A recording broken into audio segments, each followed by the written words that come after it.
What's going on, guys? ChaseWins.com coming to you for Saturday, the 17th of August. It's about 9:30 in the morning right now. Going to get you on a recap, free play, tell you what we got going on today. A lot of action today. Good slate of MLB, nice little slate of preseason. Got some CFL action going on. So it's going to be a good day. It sucks to say it. Dropped play of the week. Plays like that, are our highest rated selections. Plays of the week, plays of the month, plays of the year. And since doing those plays, I've never dropped a play of the year, not here or anywhere, even in former endeavors, and everybody knows that. It's all on record. I've never dropped a play of the month, but I dropped a play of the week. It sucks. It's not something that is common. It's not something that, I'm used to or, will get used to, but every once in a while you got to drop them. And that's what we did yesterday. Now, it wasn't because I felt like we were on the wrong side. I felt like, obviously we're not out there playing, guys. We have zero control. All we can do is make sure that informationally we're on the right side and we do it the right way. And I felt like we were there, but of course we have no control over how a team goes out there and plays or allows a team to play against them. And that's what happened yesterday with the New York Mets. They've been kind of a Jekyll and Hyde story this year with, having breakout performances like they have, starting out the year, those first couple of weeks, kind of raising some eyebrows. Like, hey, is this a year where the Mets will be competitive? And then, of course, it takes no time whatsoever for them to just fall off the face of the earth.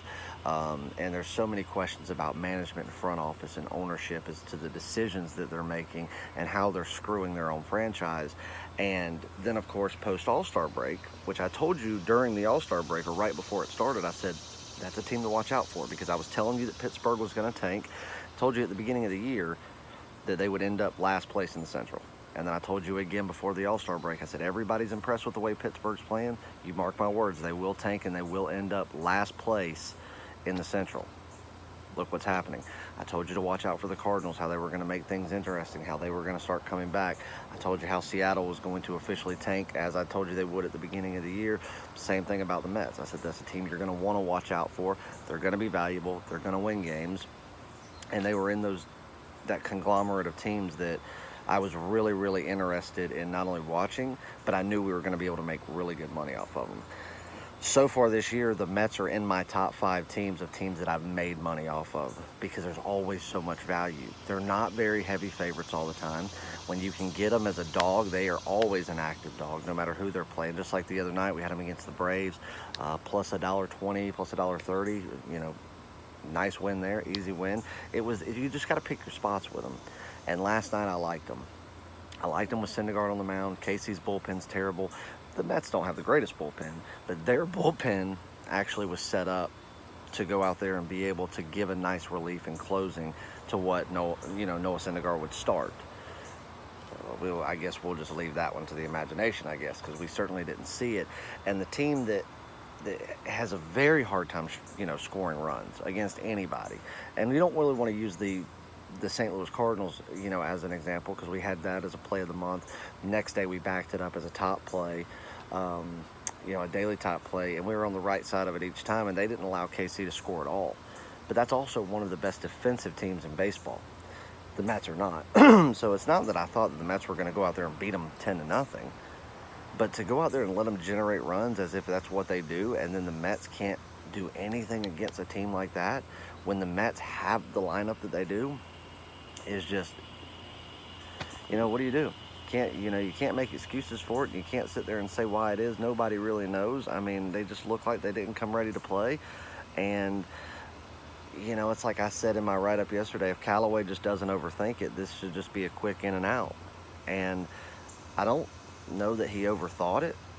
I don't know that he thought it enough. I think everybody on that team had a preconceived notion that this was just a win before it started. Listen, you still have guys like Soler. You still have guys like my boy Whit Merrifield, who's one of the best hitters in the game. You can't just overlook the team. It's still a team of professional baseball players, some of the best in the world. They just don't happen to be the caliber of other teams right now. But they're still the best baseball players in the world. They wouldn't be there. They wouldn't be playing for a major league organization making the money that they make if they weren't. KC proved that they're going to play spoiler. You know, that's not a team that has anything to play for other than playing spoiler because they have to show up. So today, we'll get to that in a second. We'll get to why we're going to ride with them again today.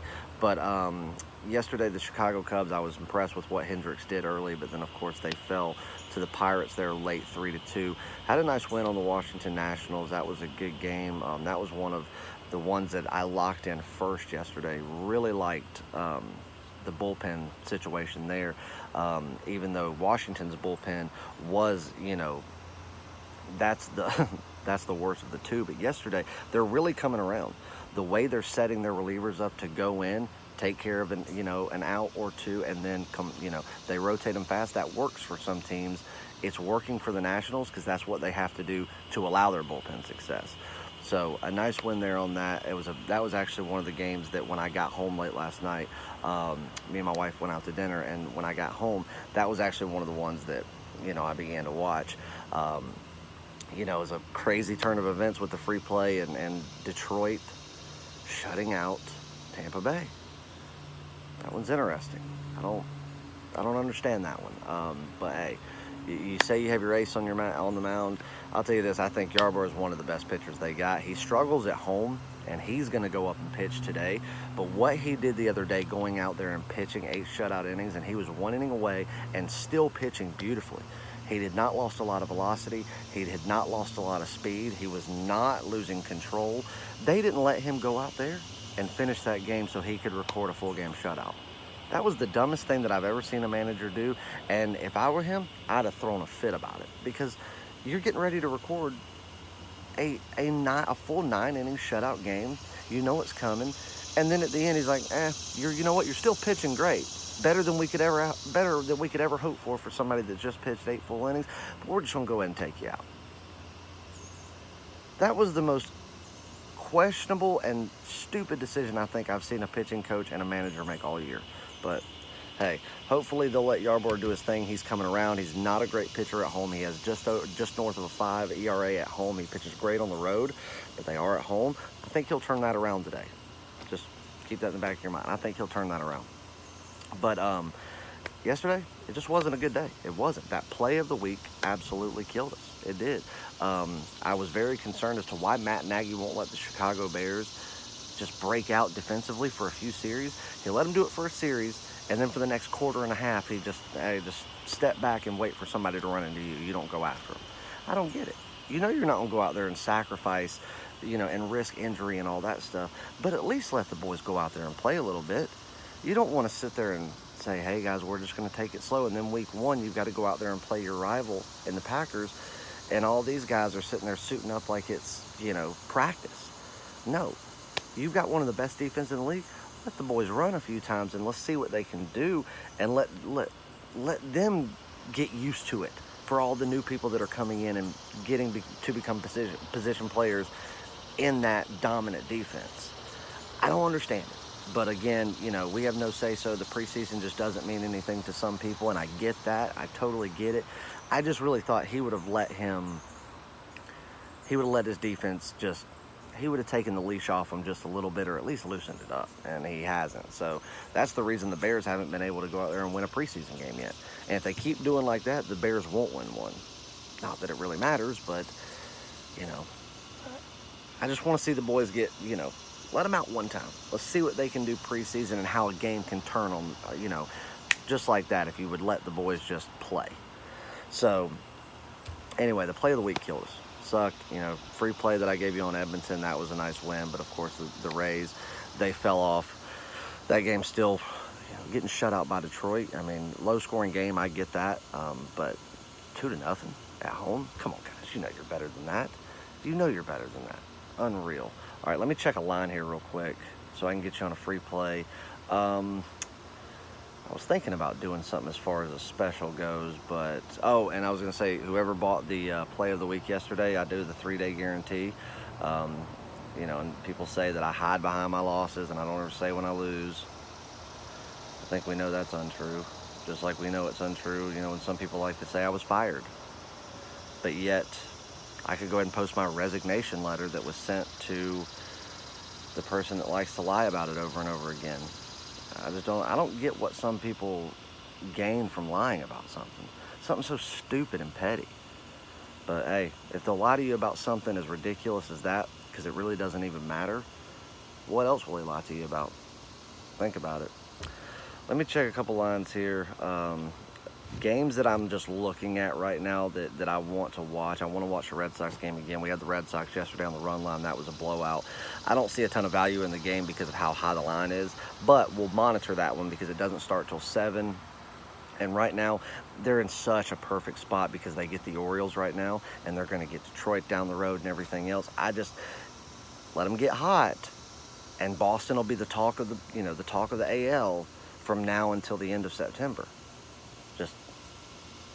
I'm not saying that I'm pulling for them in any way. There's so much talent on that team, like I've said all year, for them to be playing this bad. So I want to see them turn it around and be the team that they were last year, at least to a certain extent. I'm not saying I want them to win another World Series because, to be honest with you, I don't. But I at least want to see them go out there and play like the talented team they are. So let's see. Let's look at this line because I'm going to go back with the game. And people might think that I'm crazy for it. I've got one game that I've already locked in. I have a play in the San Francisco Giants Arizona Diamondbacks game that I've already locked in. We're focused on the total in that one, so that'll be on the premium card. But I'm going to be honest with you. I'm going to back DeGrom. I'm going to go right back with the New York Mets. And I'm going to tell you this, just like I said in my write-up yesterday for everybody that bought it. Kansas City won yesterday, okay? And it's not out of the realm of possibility that they could win again. But if they go out there and drop a game with DeGrom on the mound, with now Kansas City bullpen the way that it is now, that was bad before, but just like they did with the Cardinals the other day, they pissed away most of it for this series. They don't really have anything to rely on tonight. And you've got not only the ace for the Mets, but one of the most dominant pitchers in baseball going out there and trying to compete for a second Cy Young in a row. He is an ace. He is a stud pitcher. He is one of the best in the game right now. And he's going out there against a very, very weak lineup, which is great for him and bad for the Mets. But then you're also going to have, when you talk about reliever versus reliever, the Mets hold a very significant advantage today, even more so than they did yesterday. And I think that it was a little bit eye-opening now to see what can happen when you don't go out there and give your full attention to a team like the Royals and you let somebody go out there and make an example out of you. If you can't win this game today and you can't make an example out of that team, your name shouldn't be brought up in any postseason or wild card discussion, period, because you're not worthy to be there or even be in the realm of discussion for it. And that right there is a 100% fact. I don't want to hear any Mets fan or Mets supporter. If they lose this game tonight, they don't deserve it. They won't make it. And I'd be willing to put a substantial amount of money to say so. But I'm going to rock with them today because I know they're the better team. They're certainly the better pitching team. They've got one of the best in the game to do it, and I think their lineup's going to go out there focused, ready to swing, and ready to put this team on blast and make a full example out of them. So a big premium play. We're rolling with the Mets on the run line. You're going to lay $1.30 doing it. Go get it. UFC, if you're interested in getting Capper's direction, UFC plays. It's guaranteed, or with his daily card, anything. Go to chasewins.com. Click on the package section. You'll go down. You'll see it right there. You purchase it, and all of the information is right there. Now, listen, like I said, I have nothing to do with these plays. So don't send me an email and go, what's your opinion on this? And why did you do this? Because I don't know. I don't know anything about the UFC. I bet the plays that he